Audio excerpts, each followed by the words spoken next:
Assalamualaikum warahmatullahi wabarakatuh. Kenalkan, saya Rizky Ramadana, NIM 114200086 dari Blok 3 Praktikum Pengelolaan Limbah Non P3.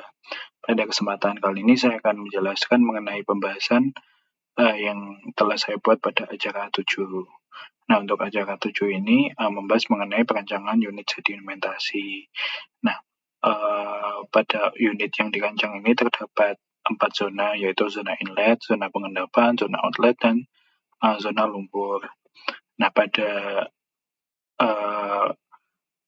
unit sedimentasi ini menggunakan bak yang di dalamnya itu menggunakan aliran atau mekanisme kontinu, di mana unit limbah itu dilakukan pemrosesan secara terus-menerus. Nah, yang pengukuran pertama itu mengenai zona inlet. Nah, zona inlet itu merupakan zona pertama di mana zona ini mengatur aliran masuk sebelum zat cair atau limbah cair itu masuk pada bak sedimentasi.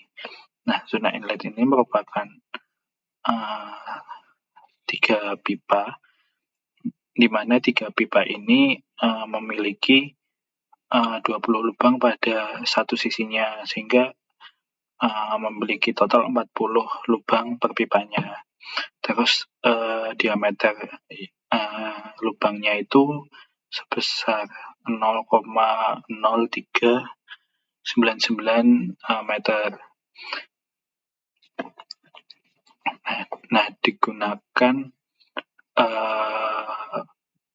lubang-lubang yang teratur ini dan banyak ini dilakukan agar aliran yang masuk ke dalam bak sedimentasi ini stabil, sehingga tidak merusak atau mengganggu proses jalannya sedimentasi pada bak sedimentasi. Kemudian pipa lateral itu digunakan pada zona inlet karena jenis pipa ini lebih mudah dalam mengatur aliran limbah cair yang akan diproses pada bak sedimentasi, sehingga hasil dari unit sebelumnya, nah kan unit sedimentasi itu merupakan unit yang merupakan lanjutan dari unit flokulasi koagulasi, sehingga hasil dari proses sebelumnya itu tidak terpengaruh akibat aliran yang masuk itu terlalu tidak stabil atau terdapat turbulensi yang besar.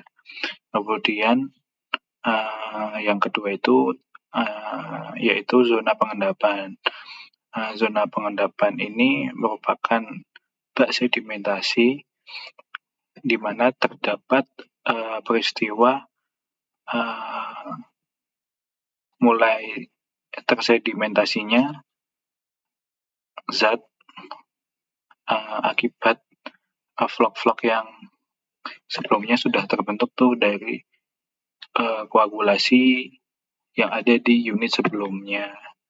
Terus volume yang digunakan pada perancangan ini tuh sebesar 300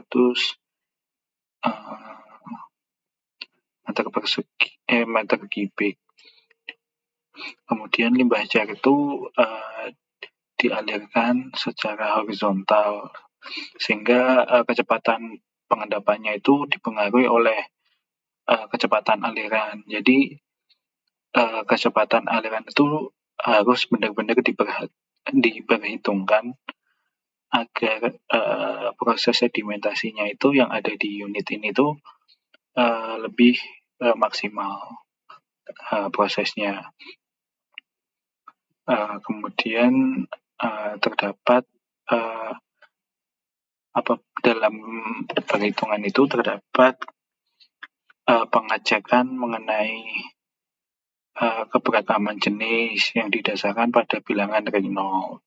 Hal ini digunakan untuk mengetahui jenis aliran yang ada di bak sedimentasi atau zona pengendapan ini, sehingga dapat diketahui apabila terjadi aliran yang sebenarnya kurang cocok nih ada di zona pengendapan ini.